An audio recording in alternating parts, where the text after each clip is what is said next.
ऊंचाई अगर देखा जाए तो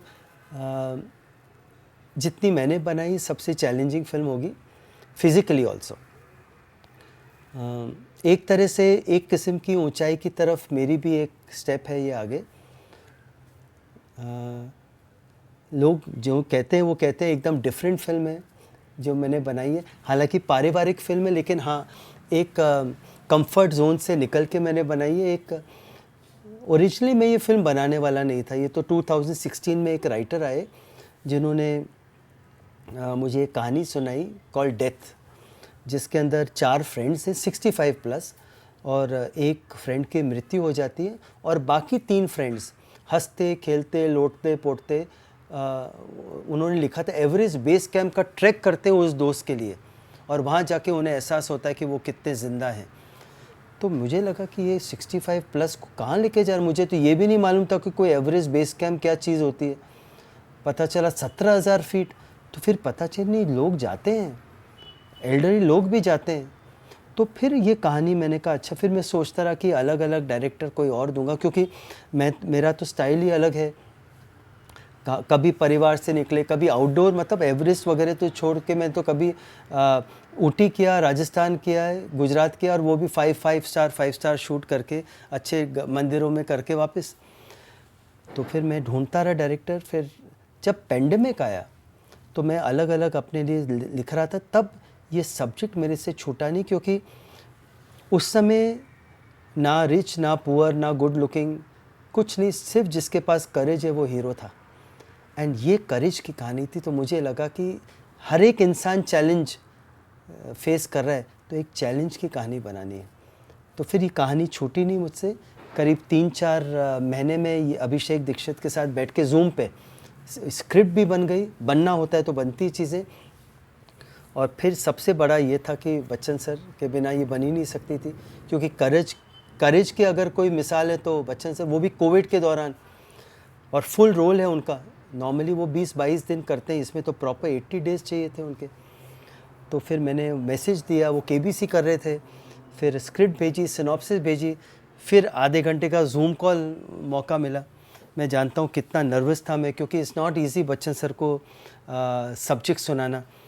बट फिर उन्होंने ऐसे फेस आता है उनके सामने तो अच्छे फिर, बट मैंने बहुत तैयारी करके उनको सब्जेक्ट सुनाया। तो फिर मुस्कुराए और बोले कि सूरज, मुझे एक डायलॉग बहुत अच्छा लगा जो तुमने लिखा है। तो एंड में बच्चन सर का डायलॉग है कि हम में से सब लोग तो हिमालय के दर्शन नहीं कर सकते, बट हम ये न भूलें कि हम सब के अंदर हमारा वो हिमालय, वो एवरेस्ट, वो शक्ति है जिससे हम जीवन की हर ऊंचाई को पार कर सकते हैं। तो उन्होंने कहा ये डायलॉग मुझे बहुत अच्छा लगा तुम्हारा, कि हम सब के अंदर अपना अपना एवरेस्ट है। तो बोले ये, फिर हंस के बोले अच्छा और कौन कौन काम करेंगे हमारे साथ। तो मुझे लगा कि बच्चन सर आए, और फिर अनुपम जी, बोमन जी, कड़ियाँ, नीना जी, सारिका जी, परिणीति जुड़ती गई, अमित त्रिवेदी, क्योंकि मैं चाह रहा था कि म्यूज़िक भी थोड़ा रियल मिले, क्योंकि अमित से better I don't think anyone जो ऐसे स्टोरीज़ की, और जहाँ नेपाल की बात होती है, नेपाली की बात होती है, नेपाली म्यूज़िक की बात होती है। तो फिर अमित, फिर इरशाद जी आए, डीओपी मनोज आए। इस बार मेरे सब टेक्नीशियंस, मतलब मैंने जब करियर शुरू किया, मैंने प्यार किया, मैं सबसे छोटा था, in spite of being the director. सब टेक्नीशियन बड़े थे। आज मैं अगर मैं देखूँ, मैं सबसे बड़ा हूँ, सब छोटे हैं, बच्चे जैसे हैं मेरे प्रोडक्शन डिज़ाइनर्स। और सबसे चैलेंजिंग इसलिए क्योंकि हमने कोविड में बनाई, लखनऊ, कानपुर, आगरा और नेपाल शूट, और नेपाल में भी कहाँ पहाड़ पे चढ़ के 13,000 फीट पे जाके शूट हुआ करना। आज मैं सोचता हूँ कैसे कर लिया हम लोगों ने 3,000-4,000 लोगों का यूनिट ले जाना। बट आई थिंक वो कुछ माहौल था, कुछ करेज था, कुछ ऊंचाई को बनना था, जो आज ये ऊंचाई बनी है। हाँ बिटिया रानी। वो लड़का याद है? कौन सा? वो जो चेहरे की दुकान पे था और जानवर के चक्कर में, हाँ। वो अंदर आके बैठा है। And then comes the biggest difference जो था वो एक्सपीरियंस में, वो सूरज जी, बिकॉज उनके काम करने का तरीका, उनका एक ये वो रूटीन है, जैसे हम जब सीन करते हैं तो सुबह वो वैनिटी में आते हैं और वो आपको पूरा सीन आपके साथ एक बार पढ़ लेते हैं, जबकि स्क्रिप्ट आपके पास है, आपने भी पढ़ा होगा, नहीं भी होगा, और फिर अगर वो सीन आधा रह गया तो दूसरे दिन वो फिर आके जी सुबह वैनिटी में पढ़ते हैं। तो मैंने इसके बारे में बहुत सोचा कि ये क्या है, यू नो, नॉर्मली मेरे साथ किसी डायरेक्टर ने इससे पहले ये किया नहीं, this is the first time कि आप हर रोज़ आके आर्टिस्ट के साथ सीन पढ़ के बोलें कि ये है, ये है, and that's it, that 15 minutes हर रोज़ एवरी डे दैट हैपन्स। वो सीन बताते थे आपको अगर वो सीन पढ़ेंगे आपके साथ कि आज हम क्या सीन कर रहे हैं। तो माला आएगी, माला ये बोलेगी कि मैंने ऐसे क्यों किया, मैं यहाँ क्यों आई थी, he will do all that, और वो 15 मिनट में बस चले जाएंगे। फिर पूरा दिन वो आपको वो नहीं करें। तो मैंने बहुत सोचा कि वो ये क्यों कर रहे हैं। So maybe I am wrong, शायद उनका कोई और नज़रिया, लेकिन मुझे एज एन एक्टर बहुत अच्छा लगा क्योंकि हम घर चले जाते हैं, हम कुछ पढ़ते हैं या कुछ और लोगों से मिल रहे हैं, और जब दूसरे दिन आते एक तरह से इमोशनल कंटिन्यूटी टूट जाती है जो कैरेक्टर हम प्ले कर रहे हैं। तो जब वो करते हैं तो वो मुझे वो कड़ी जो है उसको रोज़ वो वापस लगा रहे हैं। जब भी मैं सारिका जी का कोई वीडियो सारिका जी से मिलता हूँ तो मुझे 1975 का समर याद आता है। बहुत छोटे थे हम लोग, और हम लोग पहली बार मेजर कोई, अगर फर्स्ट शूटिंग मुझे याद है कभी जाना तो वो गीत गाता चल की शूटिंग थी, और काफ़ी दूर पनवेल के साइड में, तो हमारे लिए तो पिकनिक था। मैं, मेरे कज़न सिस्टर्स, हम लोग पूरे यंगस्टर्स एक गाड़ी में गए थे, कोई एल्डर तो गया ही होगा मुझे लगता है साथ में, और गीत गाता चल के शूट में 15-16 साल की होंगी सारिका जी, बहुत मतलब वेरी लाइवली, खूबसूरत। और वो सीन था जिसके अंदर वो ऐसा गन्ना चूस रही हैं, और उनको देखने कोई फैमिली आई है, लड़का और कोई आगा जी आए, और उनको वो बोल रही है कि अरे मत जाओ, वो जो लड़की आप देखने जा रहे हो वो भांग के लड्डू खिलाएगी, ये करेगी। लड्डू और शरबत में भांग जो मिलाई है। अरे पर तुझे कैसे मालूम ये बात? हम उनके नौकरानी की बिटिया है। हम ही तो सुबह सिलबट्टे पे भांग घोटत रही है। आप लोग घबरा गए, वो राधा की बुआ है, वो सब ठीक से समझा देगी। तो मुझे याद है ऐसे गांव का सेटअप था, पहली बार देखा कि सारिका जी को हम लोगों ने, ऑफ कोर्स फिर पिक्चर में कितनी बार देखा, फिर हिट हुई एज ए हीरोइन, फिर आगे, बट उसके बाद कभी मुझे मौका मिला नहीं। फिर जब ऊंचाई की कास्टिंग की बात हुई तो ये जो रोल है माला त्रिवेदी का बहुत ही स्पेशल रोल है, बिकॉज़ एक ऐसी औरत का रोल जो मैरिड है, जिसके बच्चे हैं, जिसके हस्बैंड है, और वो उनसे झूठ बोल के इस ट्रैक पे आई है, और एक अपना एक मकसद है जो उनके सोल का है वो पूरा करने के लिए।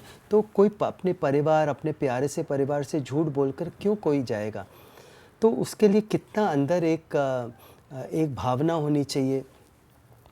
तो मैं बड़ा काफ़ी सोचता रहा कि इसका चयन क्या करें। तो फिर बाय चांस मेरे दिमाग में सारिका जी थी नहीं, बिकॉज सारिका जी बहुत कम काम करती हैं। तो बाय चांस मैं ऐसे यूट्यूब देख रहा था तो सारिका जी का आया एक इंटरव्यू, जिसके अंदर वो इंटरव्यूअर को बोल रही थी कि कैसे उनका बचपन इतना काम करते हुए गया, जैसे उन्होंने स्कूलिंग भी मिस की है। तो उन आँखों में मुझे बड़ी लोनलीनेस दिखी, और वो लोनलीनेस जो है मेरे घर कर गई। तो मैंने कहा मुझे तो सारिका जी चाहिए। तो सारिका जी का पता नहीं, फिर गुप्ता जी ने कहा कांटेक्ट भी नहीं, तो हम लोग ने कांटेक्ट किया, पता किया, कोविड का टाइम था, मिल भी नहीं पा रहे थे। तो स्क्रिप्ट भेजी मैंने, फिर उन्होंने स्क्रिप्ट पढ़ी और फिर हाँ बोली। तो सारिका जी के लिए बस यही मैं कह सकता हूँ कि बहुत ही ग्रेसफुल, मतलब 50 साल का तो इनका एक्सपीरियंस है एक्टिंग का, मतलब almost as much as Bachchan sir, because master Suraj करके तो कितनी फिल्में की हैं। तो बहुत ही ग्रेसफुल और बहुत ही लवली एक्ट्रेस है, and she likes to keep it very spontaneous. जैसे हमारा एक मेजर सीन है इसके अंदर, ब्रेकडाउन जैसा सीन, तो उन्होंने मुझे बोला मैं कॉन्वर्सेशनल लगती हूँ सूरज, आई डोंट वांट टू से दीज लाइंस। तो इतना लंबा सीन ना रटा, और वो बोलती गई, बात करती गई, और ऐसा लगता है कितने स्मूथली उन्होंने सब कवर किया। और दूसरा जो इन्होंने बात कही regarding going to the vanity van, तो मुझे लगता है हर डायरेक्टर का फ़र्ज़ है कि वो एक्टर को ढाले हर सुबह। बट मेरा तो सेल्फिश रीज़न भी है, क्योंकि मैं हर एक्टर के पास इसलिए भी जाता हूँ ताकि मैं उनको जब मिलता हूँ तो थोड़ा सा कंफर्ट कर देता हूँ कि we are friends, everything will go very nice, सब बहुत अच्छा है। तो क्या होता है, एक एक्टर जो है वो बहुत ही इनसिक्योर्ड होता है कि जब उसके पास सीन आता है मैं कैसे करूँगा, क्या है। और एक्टर लाइक्स कि वो डायरेक्टर से थोड़ा सा अलग बात करके समझ लें। सेट पे जब डिस्कशन होता है तो 100 लोगों के बीच में वो खुलावट नहीं हो पाती। तो I make it a point सबसे पहले to go to every actor, ताकि जब हंसी मजाक थोड़ा हो तो दे बिकम काम कि अच्छा जाएगा आज। फिर मैं जब सीन पढ़ता हूँ तो थोड़ा सा जहाँ मुझे पॉजेज चाहिए, जहाँ मुझे लगता है मैं थोड़ा सा उनको बोल देता हूँ, या ये किरदार क्यों कर रहा है और क्या होना चाहिए, मैं उनसे ओपिनियन लेता हूँ ताकि मैं उनका पॉइंट ऑफ व्यू भी समझूँ, ताकि सेट पे कोई डिस्कशन नहीं हो।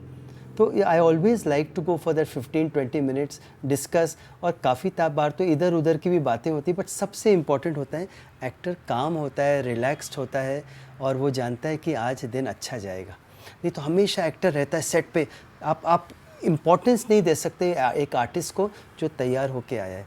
सो I think this is a practice.